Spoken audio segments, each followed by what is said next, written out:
Good morning, traders. Welcome to today's market review. This is Fred Razak at CMTrading. Today is March 26th, 2018, and today is Monday morning. So looking at the economic events of the day, nothing scheduled for today, but as the week progresses, we'll get a few important numbers, including consumer confidence coming out of the United States tomorrow, which may lift the Dow Jones. As you know, this is all in the backdrop of several rate decisions, from several major countries, including the United States. The FOMC had a rate decision, Japan had a rate decision, Great Britain had a great decision, the ECB had a great decision. So a lot of, most of the important news were passed, but as the week had progressed last week, we had some trade wars rhetoric being exchanged by President Donald Trump and China, and that's really making a rotation, if you will, in the markets. And let's just take a look at that and see how it's affected. So we're jumping here into the Euro USD, and as you can see, it's been trading in a range between 122 and 123.66-ish level. Okay, now we're at the top of that range right here. I don't want to say that we've broken the resistance level, because ostensibly, this is a resistance-ish level between 123.60-ish level and 123.80-ish level. I mean, if we broke above that, then maybe I would say next resistance level is 124.10, but we're not there yet. So I'd like to see this extended rally to really fruit. Okay, I would have expected the dollar to get stronger versus the euro, and that's happening opposite. Okay, the Dow Jones had sold off, and I would have expected the dollar to actually get stronger, but we're not getting that here. Okay, so there's a few mixed signals that I'm not sure what to, how to understand yet. But technically speaking, if we do break above this 123.80-ish level, there might be a buy signal in order for it to hit 124.10-ish level, but we're not there yet. I'd like to see that. In case we do break this 123.60-ish level, I would look to short it because we are at the top of the range. Looking at the GBP USD, again, I'd like to see an extended rally here, and we're not getting it. And so it's a little bit of a question mark whether or not if the Dow Jones is going to, go back up, if this is going to sell off or is it going to get a little even stronger. So that's something to look at. Now looking at the USD-ZAR, which is the major player this morning, you can't see it in a weekly chart. Let's look at a 4-hour chart. We're trading at 1162.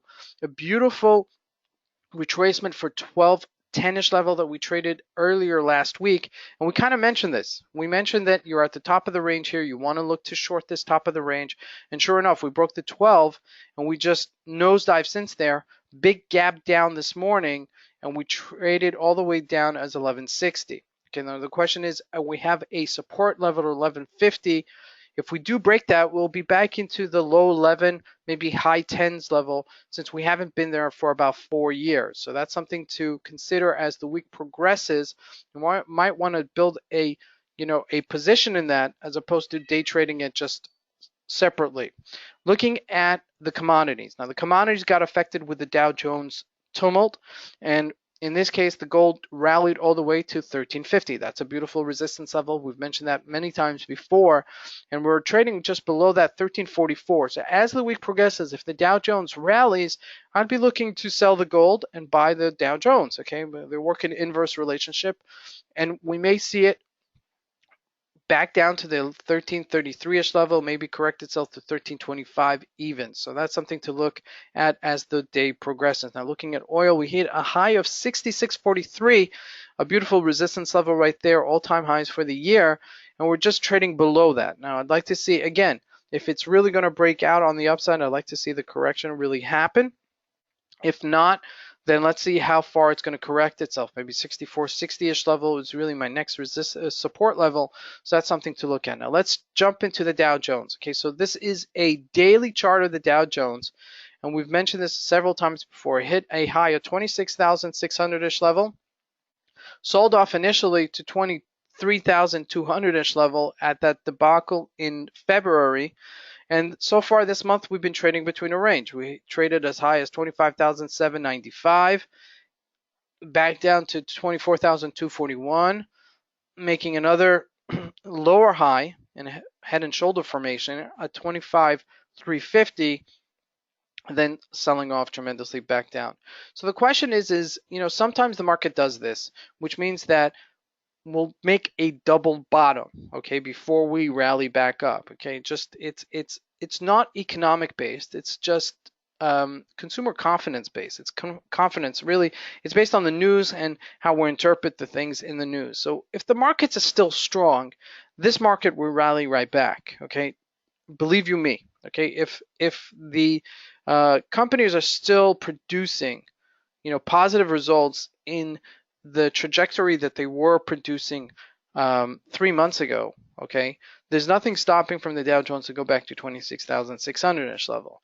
However, okay, depending how far this rhetoric actually plays out and what the effects of it with all the new regulations and all the new, government policies coming either out of the United States or China, that may still affect the Dow Jones, okay, on the negative side. So, right now we're having a knee-jerk reaction to last week. All those shorts, all the people that were short selling the market are now covering their shorts. So you're seeing this bounce this morning, but it might be an artificial bounce. That's the point I'm trying to make here. So, without further ado, you've got to take all these factors into consideration. So I wouldn't be biased on the upside yet, and I wouldn't be biased on the downside yet. I'd take a look intraday to see what the momentum is actually happening, because we're going to be propelled by momentum, and that's going to be a really important factor going into this week. Now, looking at the DAX, we had a gap up this morning. Okay, and we're trading as high as 11,935 below the 12,000 mark, which is an important mark for the DAX. Okay, so with that said, I do expect the Dow Jones to do the same. I expect the Dow Jones, which it's up a few handles this morning, and I expect it to bounce, but the question is how far it's going to bounce. So that's something to take a look and consider today. Or are we going to just, close this gap or close part of the gap and, rally right back? That's something that you're going to have to, play out the momentum, intraday to see how that's going to actually fruit. So keep in mind that that's going to be, but for one thing's for sure, you're going to get volatility. That I could promise you. Okay, so that's something to consider. So make sure that you have your take profits, your stop losses are all in check as the day progresses. Want to wish everybody a great trading day. This is Fred Razak at CM Trading.